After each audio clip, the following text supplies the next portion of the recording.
¿Cuándo estamos? 15 minutos después de las 3 de la tarde, vamos con eso. 14.4 de temperatura y hoy es 23 de septiembre, no es novedad, todos sabemos que es 23 de septiembre, pero en el año 73, ¿sí? Se realizaba una elección y ganaba la fórmula peronista. Era presidente nuevamente Juan Domingo Perón. 23 de septiembre. El 25 moría Rucci. Para hablar de este tema, estamos en contacto con alguien que conoció mucho y muy bien a Perón. Andrés López, ¿cómo te va? Rusi te saluda. Muy bien, querido, muy bien. ¿Cómo Escuchame, ¿por qué en vez de esa musiquita no ponen la marcha peronista? Bueno, yo te explico.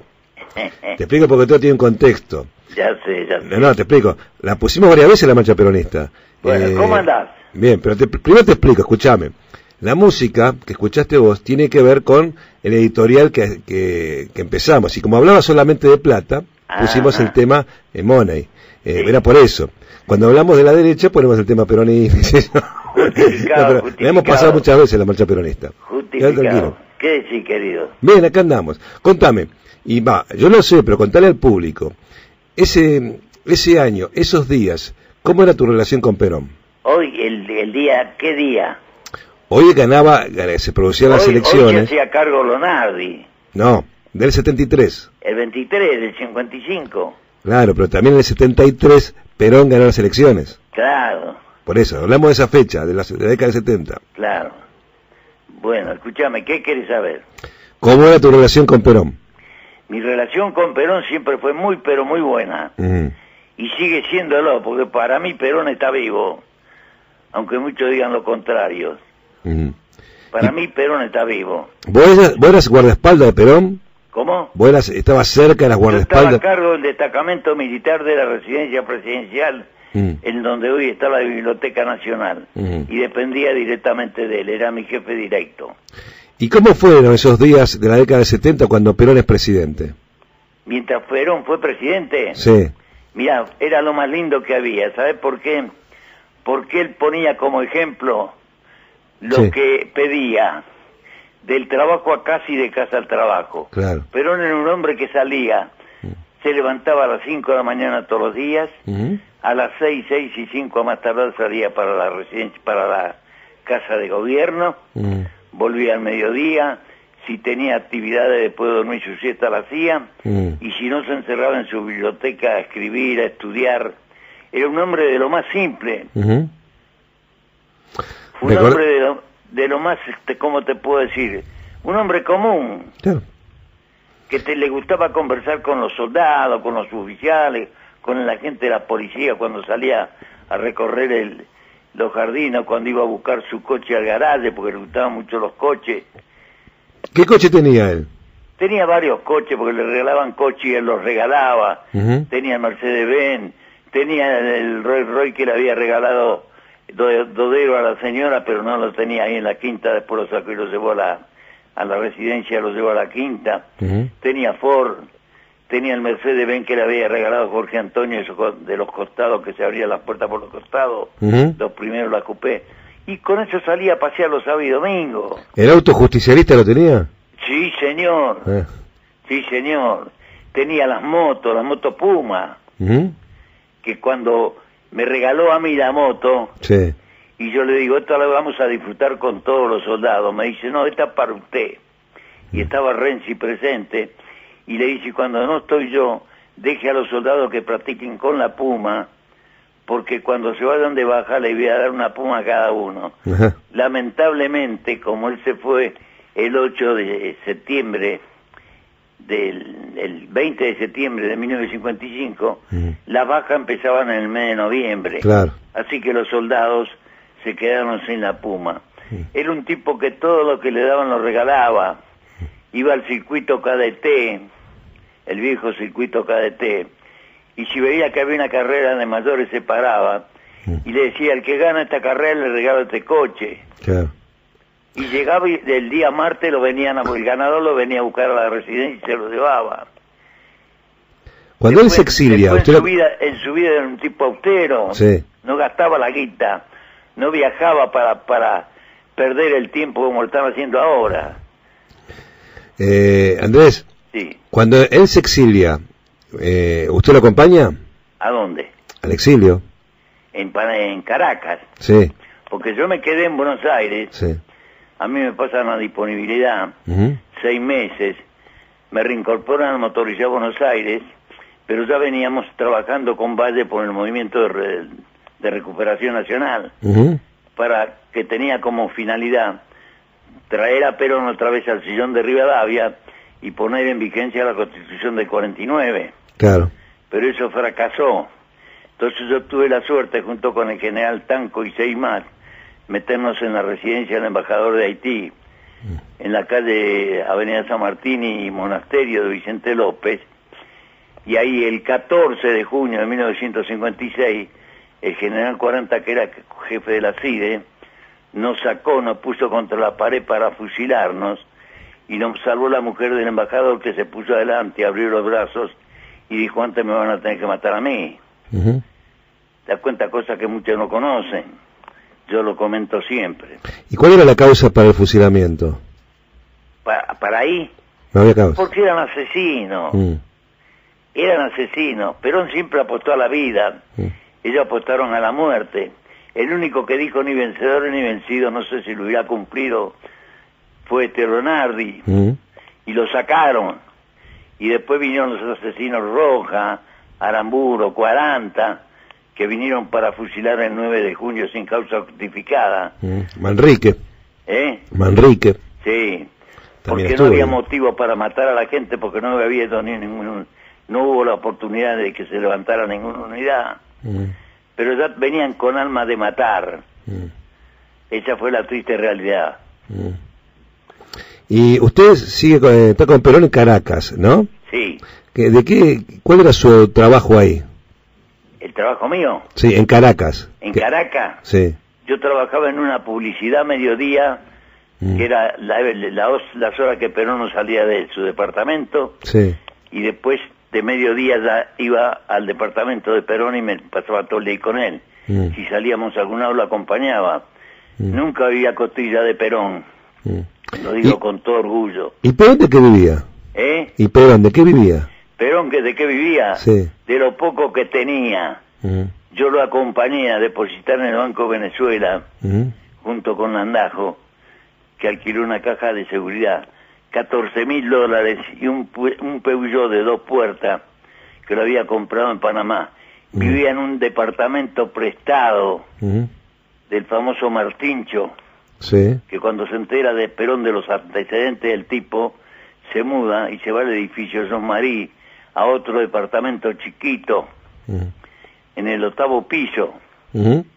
Y después yo alquilo uno más chiquito todavía cuando viene mi mujer con mis 2 hijos, en el 10º piso, hasta que Perón tiene la suerte de que Jorge Antonio se puede escapar de la cárcel de Río Gallego, se va a Chile, le dan asilo en Chile, viene a Caracas y lo saca de ese humilde departamento y le alquila una casa quinta y le compra un coche de 4 puertas, porque el que tenía era de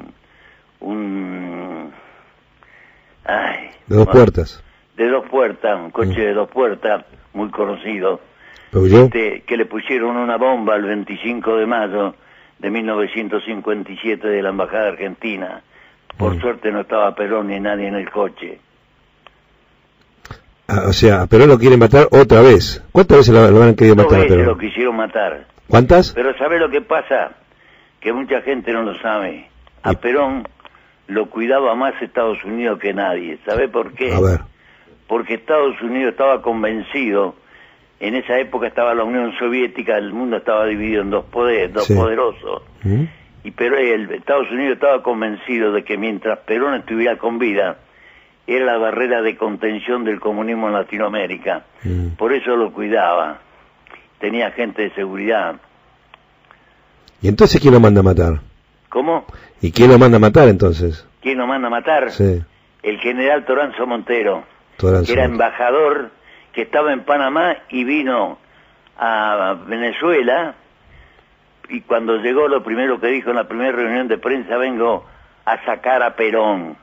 Y resulta que Perón lo hizo sacar a él porque hizo un acto de agravio a la República de Venezuela el 5 de julio, que es el Día de la Patria, no se presentó él ni ninguno, porque se habían enterado que Perón había sido invitado. Perón no fue al acto, pero a los 2 días hicimos un acto de desagravio colocando en el Monumento Bolívar, en la avenida Dos Próceres, una corona que decía J. de Perón y la otra de residentes argentinos. Fue una locura porque vino toda la prensa, toda escrita, oral, bueno, y a las 48 horas lo declararon persona no grata y se tuvo que volver al país y le hizo a Frondizi, ustedes se recordarán, se quiso tomar el comando de jefe en jefe y se instaló en la escuela mecánica del ejército. Ese será otro de los tantos asesinos que había. Ahora una duda tengo. Si Toranzo Montero fue el autor o sea, quiso matarlo a Perón. Él no fue Barragán, el que preparó todo fue Barragán, bueno, primer secretario de la embajada. Está bien, la idea fue de Toranzo Montero, ¿sí? El mismo día que explota la bomba de Perón, al mediodía, el tipo toma, hay constancia de eso, toma el primer avión que viaja de Venezuela a la Argentina. Y después que vino acá, creo que lo pusieron de su jefe de policía de la provincia. Lo que yo pregunto es, ¿quién le da la orden a Toranzo Montero que organice eso? ¿Cómo? ¿Quién da la orden? ¿Quién es el autor ideológico de la orden de Montero? No te escucho bien. ¿Quién es el que está más arriba que Montero, que le dice, preparen el crimen? Y el gobierno. El gobierno. El gobierno no quería eliminar a Perón. Roja, Aramburo. Pero Perón no le dio de gusto. A Perón no lo derrocaron, eso lo digo siempre. Perón se fue para evitar una guerra civil. Estaba yo presente y escuché toda la conversación cuando vinieron 6 generales a pedir que siguiera la lucha, y estábamos nosotros escondidos atrás de una ventanita, en un salón que le había puesto Renzi para que los 6 generales que vinieron a pedir eso estuvieran al alcance nuestra si intentaban hacer algo, y Perón le dijo: señores, no, porque esta revolución se hace contra Juan Domingo Perón, y Juan Domingo Perón no va a llevar el país a una guerra civil por defender una posición personal. Y después en Caracas me comentó: viví de cerca la guerra civil de España. En la guerra civil de España se mató 1 millón de hermanos. Yo no quería eso para mi patria, preferí irme. Ya lo había hecho en el 45, cuando el general Ábalos, siendo comandante del acantonamiento de Campo Mayo, le quiso provocar un enfrentamiento entre las tropas, cuando Perón en ese momento era vicepresidente de la Nación, ministro de Guerra, secretario de Trabajo y Previsión y presidente del Consejo de Posguerra. Y el general prefirió renunciar el 9 de octubre, y después 2 días después lo meten preso, que lo mandan a la isla Martín García, y después el 17 se produce la reacción del pueblo y se hace famoso el 17 de octubre. Imagino que habrá estado. Imagino que usted habrá estado.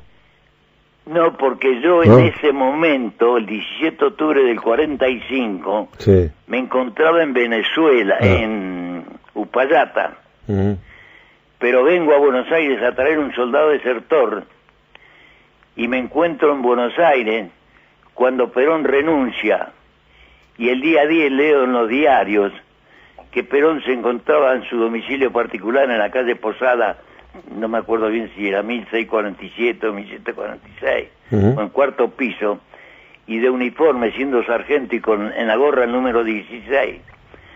Pido hablar con él, y me atiende el sargento de la Policía Federal, Mileo, que en ese momento estaba de custodia de él y después pasó a ser jefe de la custodia de Isabelita. Y le digo: quiero saludar al coronel Perón. Me dice: un momentito. Fue al 4º piso, volvió y me dice: acompáñeme. Abre la puerta, estaba Perón de Sport con 3 personas, que eran Filomeno Velasco, el jefe de la policía, teniente coronel Mercante, que ese día se había hecho cargo de la Secretaría de Trabajo y Previsión, y del doctor Petinato, que después fue director del Instituto Penal, el padre del actual de Roberto, animador de televisión. Claro. Así. Toda la historia del peronismo está resumida en su persona. Y hablé con él, le expliqué que me venía a poner a sus órdenes, me preguntó quién era mi jefe, le dije que mi jefe era el mayor Fernando González, un gran amigo de Perón. Me dice, manden un abrazo de parte mía. Me agradeció la actitud mía. Y cuando llegó Parata lo vi al jefe pensando que por ahí me podía aplicar una sanción disciplinaria por dirigirme a un superior sin autorización. Al contrario, le gustó mucho y pasé a ser un hombre de mayor confianza. Y a fines del 46 me dice, López, usted tiene que estar en Buenos Aires. Yo le voy a conseguir el pase a Buenos Aires. Y me manda a Buenos Aires, a la compañía de vigilancia del Ministerio de Guerra, que hoy es el Estado Mayor, se llama Estado Mayor, sí. A la compañía de vigilancia, y ahí me quedo destinado hasta que en el año 48 se unifica la compañía de vigilancia, el batallón motorizado de Buenos Aires, el batallón de vigilancia interior, y se crea el regimiento motorizado de Buenos Aires, el regimiento de seguridad del presidente de la República. Y de ahí salió la comisión mía la... Andrés López, sí. Usted, como siempre, es el saber peronista en este programa, es el conocimiento, es la historia del peronismo. Sí. Pero vamos a seguir hablando. Le cuento una cosa, salió su nota publicada en la revista Comunas, ya se la vamos a hacer llegar a su domicilio.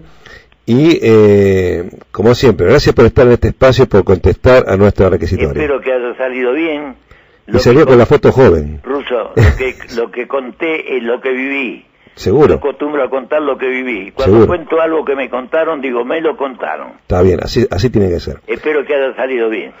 Salió bien, perfecto. Te mando un abrazo y estoy siempre a tus órdenes. Gracias por todo. Chao, querido, chao. Seguimos en Comunas con la L de Lotería.